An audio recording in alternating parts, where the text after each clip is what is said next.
Et nous enchaînons donc avec la suite, la correction du 108, du 111 et du 112 de la page 264. Donc, commençons avec le 108. Donc, vous voyez le titre avec à connaître. Donc, c'est vraiment incontournable. Le procédé, il faut bien avoir compris pourquoi on fait ces choses-là, dans quel but, et ne pas utiliser la calculatrice à mauvais escient. Donc là, vous voyez sur la vidéo une partie de gauche qui va correspondre au numéro 112. Hein. Donc pour l'instant, on s'occupe vraiment de ce qui se trouve à droite. Alors, vous avez deux nombres complexes, Z1 et Z2, donnés dans l'énoncé. On vous demande de les écrire sous forme trigonométrique. Donc, avec tout ce qu'on a vu précédemment, eh bien, on va avoir directement ce résultat. Z1 égale à 2, son module, fois cos de pi sur 3, son argument, plus i sinus pi sur 3. Et pour Z2, donc 1 plus i, vous avez racine de 2, son module, fois cosinus de pi sur 4, son argument, plus i sinus pi sur 4. Donc si vous avez des problèmes, n'hésitez pas à poser des questions. Pour petit b, on vous demande d'écrire le nombre Z3 sous forme algébrique, puis sous forme trigonométrique, et il est défini par le quotient Z1 sur Z2. Donc on remplace les valeurs avec les formes algébriques, donc ça permet de revenir sur le premier chapitre des nombres complexes. On doit multiplier, parce qu'il y a du i en bas, par son conjugué au numérateur et au dénominateur, c'est-à-dire 1 moins i. On obtient donc la partie réelle au carré plus la partie imaginaire au carré. On développe au numérateur et on simplifie en mettant d'un côté et la partie réelle, et ici la partie imaginaire. Donc on obtient le nombre 1 plus racine de 3 sur 2, la partie réelle, plus i fois racine de 3 moins 1 sur 2, la partie imaginaire. Et donc, si vous déterminez, puisque c'est la deuxième partie, la forme trigonométrique, à partir de cette forme algébrique ici, bon courage, parce que pour déterminer, alors son module ça va aller, il n'y aura pas trop de problème, mais c'est surtout pour trouver son argument. Vous allez obtenir un résultat très compliqué, et en fait vous ne pourrez pas déterminer son argument. Vous, mais moi non plus. Sauf en trichant, en utilisant la calculatrice bien entendu. Mais ce n'est pas l'objectif, et justement le jour du bac on saura, à partir de ce que vous aurez écrit, si vous avez déterminé le résultat à partir de la calculatrice ou non. Et donc on mettra aucun point évidemment. Donc là, vous n'avez pas le choix, il va falloir utiliser ce que l'on a fait à la question A. Et donc, on va, grâce à Z3 égale à Z1 sur Z2, déduire le module de Z3, ça sera le quotient des modules. On a le module du numérateur et du dénominateur, on les remplace, on calcule et on simplifie, on obtient racine de 2. Vous voyez, pas de problème. C'est encore plus rapide que d'utiliser la racine carrée de la partie réelle au carré plus la partie imaginaire au carré ici. Là, il n'y a pas photo, je pense que, si vous avez bien vu, il y aurait eu, en déterminant le module à partir de cette forme, deux identités remarquables avec deux quotients, donc un peu plus compliqué. Là, c'est beaucoup plus rapide. Pour l'argument de Z3, pareil, on utilise la définition, c'est Z1 sur Z2, donc argument de Z1 moins argument de Z2, modulo de pi. L'argument de chaque nombre complexe, on les a trouvés. On a pi sur 3 pour le premier, pi sur 4 pour le deuxième. On met tout ça en place et on obtient, après simplification, pi sur 12. Donc là, on comprend bien pourquoi on n'aurait jamais pu obtenir, en utilisant la méthode directement sur la partie, la forme algébrique de Z3, puisque on ne connaît pas, dans les valeurs remarquables, le nombre pi sur 12. Donc là, on aurait été bloqué. C'est tout à fait normal, l'objectif de l'exercice est fait pour ça, pour pouvoir déduire des choses sur pi sur 12. Donc justement, maintenant que c'est fait, on peut déduire la forme algébrique. Le module, on a trouvé racine de 2, cosinus de pi sur 12, puisque c'était l'argument qu'on avait trouvé, plus i sinus pi sur 12. Et donc là, il ne nous reste plus qu'une seule question, on déduire les valeurs exactes du cosinus de pi sur 12 et de sinus de pi sur 12. Donc là, c'est en déduire, donc il faut utiliser tout ce qu'on a fait. Donc on a déterminé et la forme algébrique et la forme trigonométrique de Z3. Donc en fait, c'est le même nombre. Donc ces deux formes sont égales. J'ai donc 1 plus racine de 3 sur 2 plus i fois racine de 3 moins 1 sur 2. Donc là, j'ai mis la forme algébrique à gauche et est égal à... Et j'ai mis la forme trigonométrique. Racine carrée de 2 fois cosinus pi sur 12 plus i sinus pi sur 12. On a donc l'égalité de deux nombres complexes. On va pouvoir utiliser ce que l'on avait vu dans le premier chapitre, quand on a deux nombres complexes qui sont égaux, on va pouvoir déduire que et leurs parties réelles sont égales et leurs parties imaginaires sont égales. Déjà, il faut déterminer la partie réelle et la partie imaginaire du nombre complexe qui est à droite, puisqu'on a une factorisation. À gauche, c'est directement écrit pour déduire directement le résultat. C'est parfait. Donc on développe la racine carrée de 2 de part et d'autre de l'addition qui se trouve ici dans la parenthèse. On obtient donc racine de 2 fois cosinus pi sur 12 plus i fois racine de 2 sinus pi sur 12. Donc là on a bien la partie réelle d'un côté et de l'autre et également la partie imaginaire. On aura donc 1 plus racine de 3 sur 2 est égal à racine de 2 cosinus pi sur 12 pour la partie réelle. Et pour la partie imaginaire, on fait attention, on ne met pas de i, on a fait de nombreuses répétitions de ce point-là sur le premier chapitre, donc on aura racine de 3 racine de 3 moins 1 sur 2 égale à racine de 2 sinus pi sur 12. Donc là on obtient deux égalités, où d'un côté on a cosinus pi sur 12, sinus pi sur 12, et bien cela permettra de répondre à la question, puisqu'il suffit d'enlever la racine de 2 de chaque côté, pour obtenir une expression de seulement cosinus pi sur 12 du premier côté et du deuxième côté de sinus pi sur 12. Donc on a 1 plus racine de 3 sur 2 racines de 2. Pour enlever la racine de 2, il faut multiplier en haut et en bas par racine de 2. On obtiendra au dénominateur 2 fois racine de 2 au carré, autrement dit 2 fois 2, 4. Et en haut, racine de 2 fois tout le numérateur. Donc racine de 2 fois 1, racine de 2. Et racine de 2 fois racine de 3, racine de 6. De même pour le sinus, on va obtenir donc pareil au dénominateur, et racine de 3 fois racine de 2, ça nous fera racine de 6, et moins 1 fois racine de 2, racine de 2. Donc, vous voyez la différence des expressions du cosinus et du sinus, c'est pour ça que ça ne fait pas partie du tableau des valeurs remarquables, mais on pourrait le rajouter. Et évidemment, on ne vous demande pas de l'apprendre, donc le jour du bac, si vous avez ce genre de questions, eh bien vous devez déduire ce résultat-là grâce au mélange d'utilisation de formes algébriques et de formes trigonométriques. Donc c'est fini pour le numéro 108. Et donc vous pouvez faire pause si vous n'avez pas fini la suite, puisqu'on va passer au numéro 111. Donc le numéro 111, le voici. Vous avez donc ce nombre complexe là, qui paraît quand même assez compliqué. Donc on va regarder. Et puis, première question, on vous demande de le mettre au carré. Donc ça va être encore plus compliqué, a priori. Donc faisons les calculs. Donc tout ceci au carré, on obtient cette écriture-là. On a le carré d'un produit, donc ça va faire 25, fois la grande parenthèse au carré. Alors on fait attention à cette écriture, on obtient une somme à l'intérieur de la parenthèse au carré. Donc c'est une identité remarquable. J'ai donc ce nombre-là au carré, il y a une racine, il y a un moins. Donc le moins avec le carré va disparaître, la racine carrée avec le carré va disparaître, on n'obtiendra que 2 plus racine de 2, ce qui est mis ici. Puis, comme c'est une somme, on obtient donc le double produit. 2 fois cette racine avec le moins là devant, donc il va y avoir un moins, plus i fois racine de 2 moins racine de 2, donc en simplifiant on aura moins 2i et fois les deux racines. Puis, on obtient plus ce nombre-là au carré. Et comme il y a un i, on obtiendra i au carré, c'est-à-dire moins. Et de même, la racine carrée avec le carré va se simplifier pour nous laisser que 2 moins racine de 2.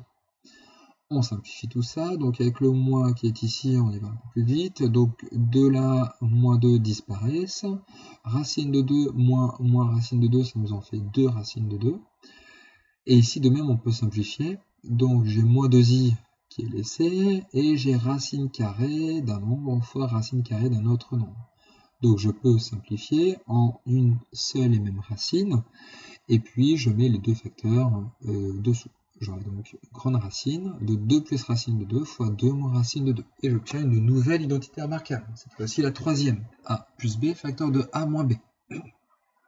Je vais donc avoir A au carré moins B au carré. A au carré, ça va nous faire 2 au carré, donc 4, moins B au carré, B c'est racine de 2, donc moins B au carré, moins 2. Et on peut encore simplifier, et on obtient assez rapidement et facilement ceci. On peut développer 25 fois 2 racine de 2, ce qui nous fait 50 racines de 2. 25 moins 2i racine de 2, donc pareil, moins 50 racine de 2 fois i, et 50 racine de 2, on peut les mettre en facteur pour obtenir une version extrêmement simplifiée, 50 racine de 2, facteur de 1 moins i. Une fois que ceci est fait, on vous demande de le mettre sous forme trigonométrique, donc il faut calculer et son module et son argument. Donc le module, comme il est mis sous la forme d'un produit, c'est là quand même l'intérêt justement pour les modules, donc ça sert à rien de développer et de laisser ça ainsi. Donc en factorisant, on obtient que le module de z au carré sera le module de tout ça, c'est-à-dire le module de 50 racine de 2 fois le module de 1 moins i. Et module de 50 racine de 2, étant donné que c'est un nombre réel, strictement positif, on obtiendra directement 50 racine carrée de 2. Et donc il nous reste le module de 1 moins i. On utilise la formule avec la grande racine, 1 au carré plus moins 1 au carré, autrement dit 2. Avec racine de 2 à nouveau devant, et bien ça nous fera 50 fois racine de 2 au carré, autrement dit 50 fois 2, 100. Donc le module de z au carré, c'est 100. Ce qui nous permet de déduire par exemple une valeur du module de z. Puis, c'est pas fini, puisqu'on demandait la forme trigonométrique, donc il nous faut l'argument. Donc, on doit déterminer l'argument de z au carré, donc c'est un petit peu embêtant. Donc le 50 racine de 2 ne nous pose pas trop de problème, on le sort, on va s'occuper juste de 1 moins i. 1 moins i, on a trouvé que son module c'était racine carrée de 2. D'où 1 moins i sur racine carrée de 2, on simplifie, on obtient cette écriture-là. Donc on trouve le cosinus et le sinus, et on trouvera que θ est égal à moins pi sur 4. Autrement dit, z au carré, qui était égal à 50 racine de 2 fois 1 moins i. Donc ça fera 50 racine de 2, on le laisse sorti. Et le 1 moins i, on y a travaillé et ici pour son module, et ici pour son argument. Donc ça fera racine de 2 fois cosinus de moins pi sur 4 plus i sinus de moins pi sur 4. Mais est-ce la forme trigonométrique de z carré? Eh bien, il suffit d'enlever les crochets et de simplifier 50 racine de 2 fois racine de 2. Racine de 2 et racine de 2, ça va faire 2, fois 50, ça va nous donner 100, ça tombe bien, c'est le module qu'on a trouvé de z carré. Et puis cosinus moins pi sur 4 plus i sinus moins pi sur 4 qui reste, on ne se simplifie pas, et on obtient bien une forme trigonométrique. Au départ c'était z carré, donc c'est bien la forme trigonométrique de z carré. Donc, quand on est cherché un argument de 1 moins i ou un argument de z carré, en fait ça revient au même. Et donc, nous passons à la question B, on vous demande d'en déduire le module et un argument de z, c'est-à-dire 100 le carré. Et bien pour ça, on va utiliser ce qu'on a trouvé sur z carré. Donc, ce que je vous avais dit pour le module de z carré est égal à 100, donc le module de z va être égal à 10. Il suffit d'enlever les carrés de part et d'autre. Puis pour l'argument. Donc là, c'est un petit peu plus embêtant, donc on va détailler un peu plus. Argument de z carré égale à moins pi sur 4 module de pi. On peut utiliser une formule pour argument de z carré qui va nous donner 2 fois argument de z égale à moins pi sur 4 module de pi. Donc, quand on doit diviser par 2, puisque ça va être le cas ici, nous on cherche un argument de z, pour diviser par 2, c'est un peu embêtant, puisque le modulo de pi, c'est une opération qui est un peu compliquée en maîtrise. On a déjà utilisé ça plein de fois, on pense le maîtriser bien, mais c'est pas tout à fait le cas. Donc on va traduire ce que ça signifie. Revenons à la base de ce que signifie le modulo de pi pour bien savoir les implications de la division par 2 pour enlever ce 2 ici. Donc modulo de pi, ça signifie que je peux faire un nombre de tours complet autant de fois que je veux, ce qui me permet de le réécrire autrement, plus 2 fois k fois pi, avec k appartenant à z quelconque, ce qui nous donnera le nombre de tours pour la valeur de k, dans un sens tout comme dans l'autre. Et donc là, comme j'ai bel et bien une égalité dans les réels, si je divise par 2, partout, à gauche j'obtiens juste l'argument de z, et je dois diviser donc tout ça par 2. Moins pi sur 4 devient moins pi sur 4 divisé par 2, c'est-à-dire moins pi sur 8, et le 2k pi divisé par 2 devient juste k fois pi. Et donc on voit bien que c'est plus du tout pareil qu'au départ. Et toujours avec k appartenant à z. Donc k fois pi, pour ceux qui se souviennent, ça revient juste à faire des demi-tours. 2 fois k pi, c'est 2 pi fois k, donc fois un certain nombre de tours. Et 2 pi, c'est le nombre, c'est le tour complet, c'est le périmètre d'un cercle complet. Alors que pi, c'est juste un demi-cercle. Donc le fait d'additionner par k pi ici, c'est juste qu'on a la possibilité de faire un nombre de demi-tours autant de fois que l'on veut. Et donc, qu'est-ce qui se passe concrètement en termes de possibilités pour argument de z, pour voir à quoi ça correspond? Eh bien, comme j'ai moins pi sur 8 plus k pi, si je prends k égale à 0, j'aurai donc juste moins pi sur 8, ce que j'ai écrit ici. Et si je prends k égale à 1, c'est-à-dire si je lui fais un demi-tour, eh bien, moins pi sur 8 plus pi va être égal à 7 pi sur 8. Et donc là, j'ai toutes les possibilités. Puisque moins pi sur 8 modulo 2pi, c'est moins pi sur 8 plus un nombre de tours complets quelconque, hein, je ne sais pas combien il va y avoir, mais un tour complet. Et 7 pi sur 8 modulo 2pi, c'est pareil, ça nous fait un tour complet. Et donc cette façon d'écrire ici, modulo 2pi, en prenant les deux cas en compte, ou cette façon-là de l'écrire en prenant un kpi, donc un nombre de tours, de demi-tours, eh bien c'est exactement pareil. Et autre façon de le visualiser, hein, comme vous l'avez fait, on va dire en quatrième, avec les a carré égale à un nombre, les x carré égale à un nombre. Donc, si on revient sur l'exemple que je donne souvent, x carré égale à 4, on n'oublie pas qu'il y a deux solutions, racine de 4 ou moins racine de 4. Donc il y a deux valeurs, hein, deux possibilités pour x carré égale à un nombre, et bien ça va être pareil pour z carré. Ici on a z carré égale à 50 racine de 2 fois 1 moins i. Nous, ce qui nous intéresse, c'est z. C'est bien, on aura une solution, mais on aura aussi l'autre solution. En gros, entre guillemets, ça aurait été la racine carrée de ce nombre complexe, compliqué, ou moins la racine carrée de ce nombre complexe. Donc j'ai deux possibilités, et elles se dessinent à cause de l'argument. Donc j'ai deux possibilités si je souhaite l'écrire sous forme trigonométrique pour la valeur de z. J'ai donc z égale à 10, c'est le module que j'ai trouvé, fois cosinus de moins pi sur 8, donc ici. Alors si je le mets au mauvais endroit, ça n'ira pas. Allez, je comprends.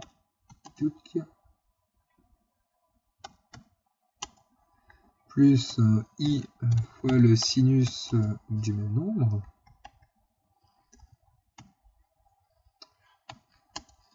Donc ça, c'est une première valeur. Et j'ai une autre possibilité où il suffit, alors on va plutôt mettre Z1,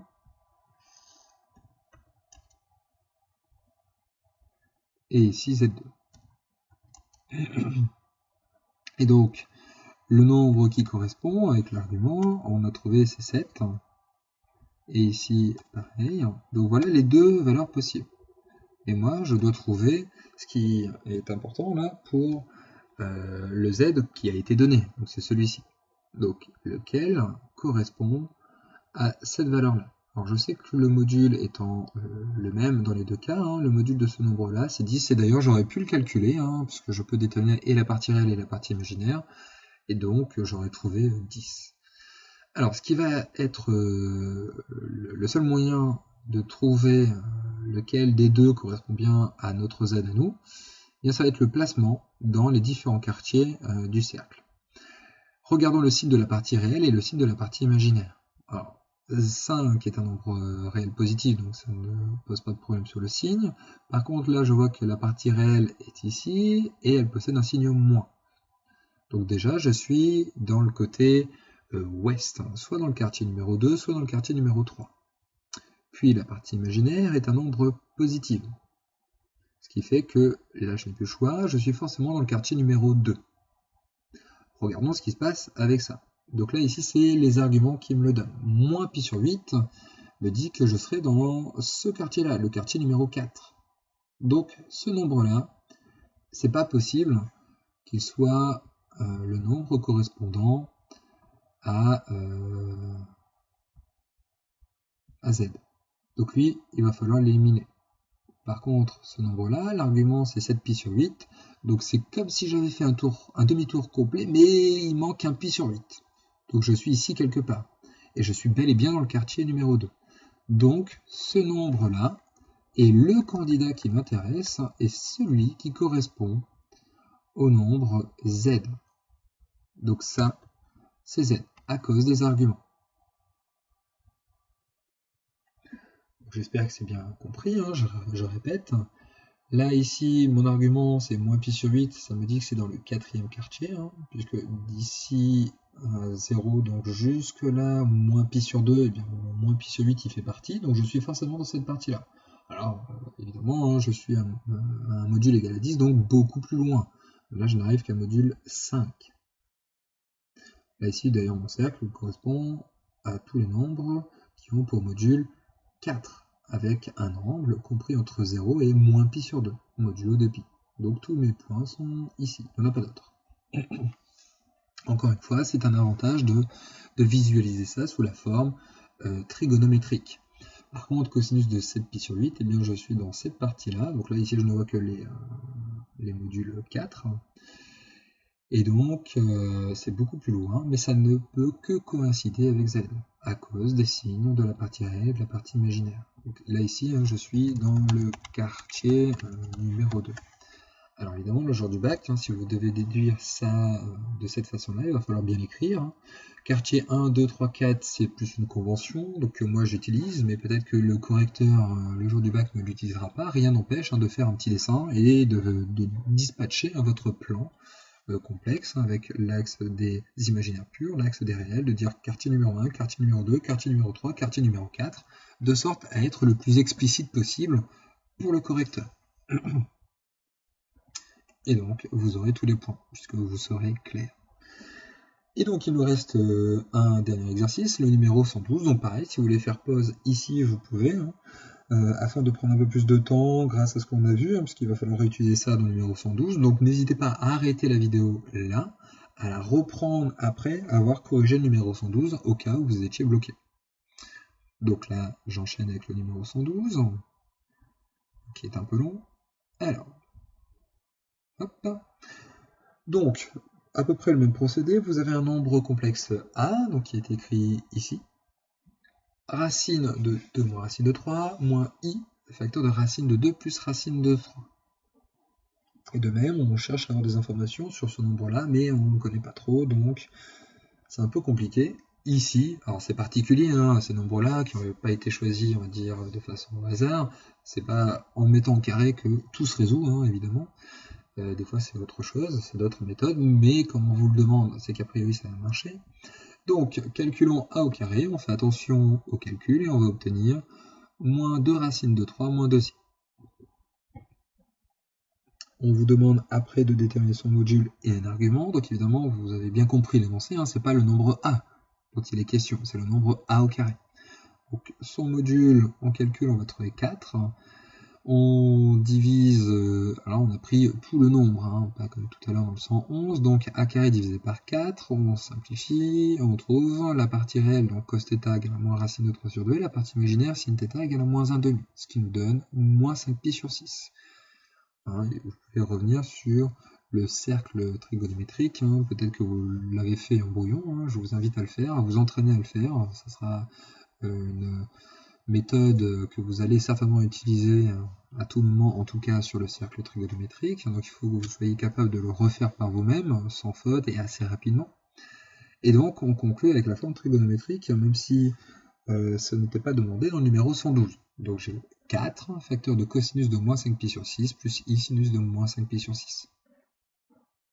Évidemment, le jour du bac, hein, vous ferez une phrase avec le module est 4 et un argument, hein, pas l'argument, et un argument est moins 5pi sur 6 modulo de pi. Ou juste moins 5pi sur 6, hein, dans le cas d'une phrase, c'est suffisant.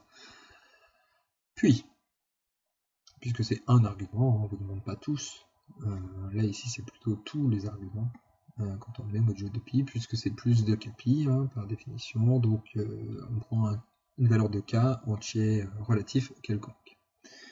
Nous passons donc à la question 2 qu'on va bien aimer, puisque c'est marqué en déduire. On vous demande justement de trouver le module de A et de vérifier qu'un argument de A, ici, est bien 19pi sur 12. Donc eh bien, il faut refaire exactement les mêmes étapes que dans le numéro 11.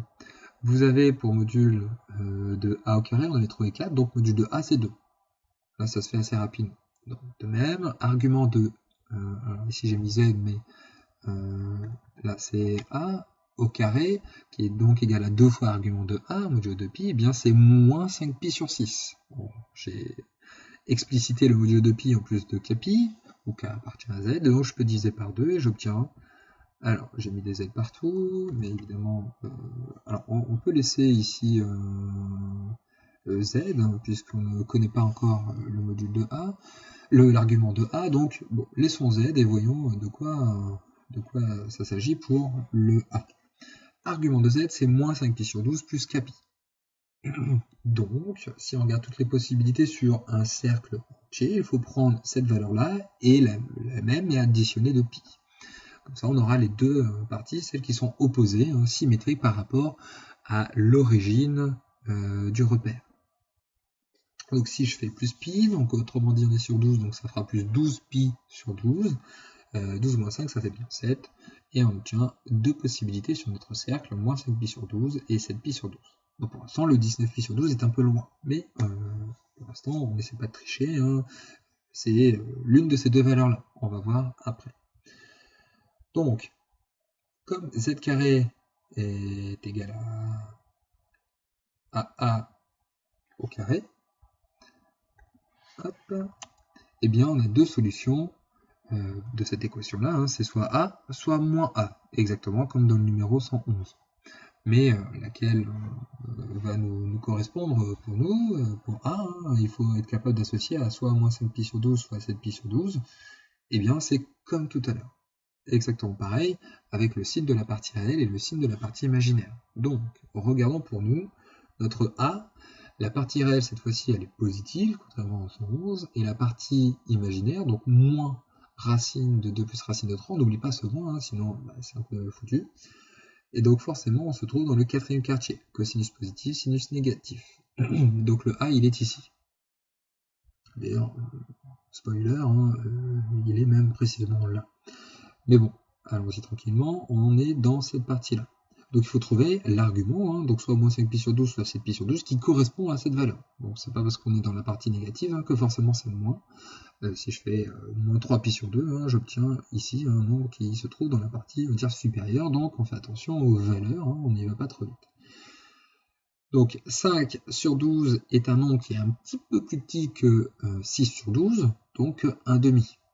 Donc évidemment, hein, je vais m'approcher de moins pi sur 12, mais en fait un petit peu plus petit, donc en fait j'arrive plutôt derrière. Donc, on va dire ici. Et donc, moins 5pi sur 12 est dans cette partie-là. Par contre, 7pi sur 12, je suis un petit peu plus grand que 6pi sur 12. Donc, si je fais mon déplacement, eh bien, ici, j'arrive à la moitié, donc pi sur 2, c'est-à-dire 6pi sur 12, et j'ai encore un petit peu plus pour arriver à 7pi sur 12. Et donc, le quartier numéro 4 correspond à moins 5pi sur 12, le quartier numéro 2 correspond à 7pi sur 12. Et donc, comme je sais qu'il n'y avait que deux solutions pour z carré égale à a carré, soit a, soit moins a, que mon a ne peut que correspondre à celui-ci, bien forcément le moins a correspond à l'autre. Et donc, j'ai pas le choix. Ce nombre qui est ici, là où j'ai mis moins 5pi sur 12, c'est a. Le nombre ici avec 7pi sur 12, c'est donc moins a. Pourtant, vous voyez, moins a est au-dessus et a est en dessous. Dans les nombres complexes, hein, il faut faire attention. On a déjà vu plein de choses dans la première partie qui pouvaient deviner ou inaugurer des choses un petit peu inédites, et c'est toujours le cas avec les nombres complexes. Donc, la forme trigonométrique de A, c'est celui-ci, la forme trigonométrique de moins A, c'est celui-là. Et donc, si on place les points sur le graphique, donc ici j'en ai fait une capture, mais regardons là, j'ai donc, pour pouvoir, alors ça peut être une question le jour du bac, de décrire une méthode en utilisant que le compas et la règle, où vous avez des unités qui sont tracées hein, sur les axes. Donc que ces deux outils, la règle et le compas, pour pouvoir déterminer précisément le point A et le point moins A avec le point A au carré. Pour ça, on utilise évidemment tous les calculs qu'on a fait. On sait que A et moins A ont le même module 2. Il suffit de tracer un cercle de rayon 2. Hein. où le centre c'est O, et je sais que les 2 points appartiennent à ce cercle. Donc ici, c'est un peu embêtant, puisque je cherche à trouver précisément d'autres valeurs, donc je suis un peu bloqué pour l'argument. Ce pi sur 12, j'ai du mal à le placer. Alors regardons a au carré. A au carré, pour rappel, on avait trouvé moins 5pi sur 6. Alors ça, c'est plutôt pratique, puisque 5pi sur 6, qui est de la famille de pi sur 6, on sait à peu près précisément comment placer un point sur le cercle trigonométrique pour pouvoir trouver l'angle pi sur 6. Alors, pour ceux qui se rappellent, quand on fait le cercle trigonométrique, donc qui a pour rayon 1, en partant de ce point-là, donc celui-ci, eh bien j'obtiens les 3 points là qui me forment un triangle équilatéral, c'est-à-dire d'angle pi sur 3. Et donc mon premier quartier ici, qui est un angle droit, donc pi sur 2, si je lui enlève pi sur 3, j'obtiens donc juste pi sur 6. Ceci est une façon de faire pour déterminer un angle de pi sur 6 radians. Donc celui-là. Autre façon de faire, je sais que le sinus de pi sur 6 est égal à 1,5. Donc le point qui est là est pile à la moitié entre l'origine et ici le nombre complexe i. Donc il suffit de prendre le compas et de tracer la médiatrice. Donc je fais un arc de cercle à partir de ce point-là, le même arc de cercle à partir de ce point-là, ce qui me donne un point. Je fais pareil de l'autre côté, j'obtiens la médiatrice. Et donc le point qui vient à la rencontre ici correspond au cercle trigonométrique, au point pi sur 6. Donc là c'est parfait. Et ça tombe bien, puisque je cherche moins 5pi sur 6, c'est pile le symétrique par rapport à l'origine. Donc en traçant la droite, puisque j'ai la règle, je viens d'utiliser plein de fois le compas, mais j'ai aussi la règle, je peux donc relier l'origine avec le point que j'ai trouvé, et donc toute cette droite-là me donne, ici, dans cette partie-là inférieure, que des points où l'angle est égal à moins 5pi sur 6. Ça tombe bien, mon a carré est dessus. Comment faire pour le trouver? Eh bien, je sais que son module vaut 4, donc je fais un cercle de centre O et de rayon 4, et l'intersection ici va être donc égale à a carré. Donc, maintenant, pour trouver a, comme j'ai déjà le cercle, il me suffit de trouver l'angle. Et l'angle, alors on l'a fait ici, comme on a divisé par 2, l'angle moins 5pi sur 12, c'est la moitié de moins 5pi sur 6. Alors ça tombe bien, puisque de là à là, j'ai moins 5pi sur 6. Si je veux en faire la moitié, il suffit de faire la bisectrice. Vous savez faire la bisectrice avec le cercle, avec le compas. Donc il suffit de prendre là un arc de cercle à partir de ce point-là, le même arc de cercle à partir de ce point-là, et je vais donc couper en deux. J'aurai plus qu'à retracer, j'aurai donc moins 5pi sur 12. Et si je prolonge de l'autre côté, je passe à un angle de 7pi sur 12. Et l'intersection avec mon cercle de rayon 2 me donne ici moins A et ici A. Ce que vous voyez dans la capture d'écran, puisque c'est exactement la même chose. Les 3 points mis en rouge qui ont été demandés au sein de l'énoncé, représentés sur le même graphique, les nombres A, moins A et A carré. Évidemment, vous pouvez faire d'une autre façon. Si vous avez un rapporteur, c'est pas terrible quand même. On s'attend plutôt à l'utilisation de la règle du compas seulement, mais peut-être que ce sera juste une annexe à compléter. Il y aura déjà des choses que vous pourrez utiliser pour arriver au résultat. Alors, nous terminons avec la dernière question de cet exercice, sans déduire de ce qui précède la valeur exacte de cosinus 7pi sur 12, et pareil avec le sinus, et puis de cosinus pi sur 12, et pareil avec le sinus. Alors, ça tombe bien, 7pi sur 12, c'est notre nombre moins a. Donc, moins a, c'est celui-ci, et bien moins a, je prends le nombre a de l'énoncé, je multiplie par moins 1, donc la partie réelle qui était positive devient négative, et la partie imaginaire qui était négative devient positive. Et je refais exactement les mêmes calculs que l'on a pu utiliser dans le numéro 108. Et je vais donc obtenir, en divisant par 2 partout, que cosinus de 7pi sur 12, c'est moins racine de 2 moins racine de 3 sur 2, et sinus de 7pi sur 12, c'est la racine carrée de 2 plus racine de 3 sur 2. Pour pi sur 12, c'est un peu plus embêtant. Alors, pi sur 12, il faut trouver une relation, comme vous l'avez vu dans les différentes formules en première, sur les angles. Eh bien vous avez que pi sur 12, c'est 7pi sur 12 moins pi sur 2. Pour ça, il suffit de faire, puisque vous devez vous souvenir à peu près des différentes formules sans les avoir directement en tête, hein. On ne vous demande pas d'être des machines, évidemment. Donc vous savez qu'il y a des liens avec les angles associés à plus ou moins pi et plus ou moins pi sur 2. Donc pi sur 2, lorsqu'on le met sur 12, ça fait 6 pi sur 12. 7 et 6, c'est quand même pas très loin pour pouvoir les manipuler afin d'obtenir pi sur 12. Donc avec cette différence-là, c'est bon. Par contre, le problème, c'est que dans la formule vue en première, c'est pas un angle alpha moins pi sur 2, mais plutôt pi sur 2 moins alpha. Donc il suffit d'inverser l'ordre de ces nombres, et pour ça, il suffit de mettre un moins en facteur. Et donc, on a notre relation. Et donc c'est parti, cosinus de pi sur 12, c'est cosinus de ça, donc de moins la parenthèse, cosinus de moins un nombre, comme cosinus est pair, le moins peut sortir, donc j'ai cosinus de ma parenthèse, pi sur 2 moins 7 pi sur 12, alors là vous remarquez bien que j'ai deux parenthèses, il y en a une qui sert à rien, peu importe ce soit l'extérieur ou celle qui est à l'intérieur, et la formule de première me dit que lorsque je fais pi sur 2 moins alpha, le cosinus et le sinus s'inversent. Donc cosinus de pi sur 2 moins alpha devient sinus d'alpha, sinus de 7 pi sur 12. Et ça tombe bien, on l'a fait juste au-dessus. Donc on peut remplacer par racine de 2 plus racine de 3 sur 2. Puis, pour le sinus, on fait pareil au départ, sinus de moins la parenthèse, mais sinus n'est pas une fonction paire, c'est une fonction impaire, donc le moins passe dehors. J'aurai donc moins sinus de ce nombre-là. Donc là, on a exactement pi sur 2 moins alpha, appliqué au sinus, et bien ça se transforme en cosinus. Donc le moins est répercuté ici. Et cosinus de 7 pi sur 12 a été mis au-dessus. Il y a déjà un moins, donc il disparaît avec le moins qui se trouve là, et j'obtiens ce résultat.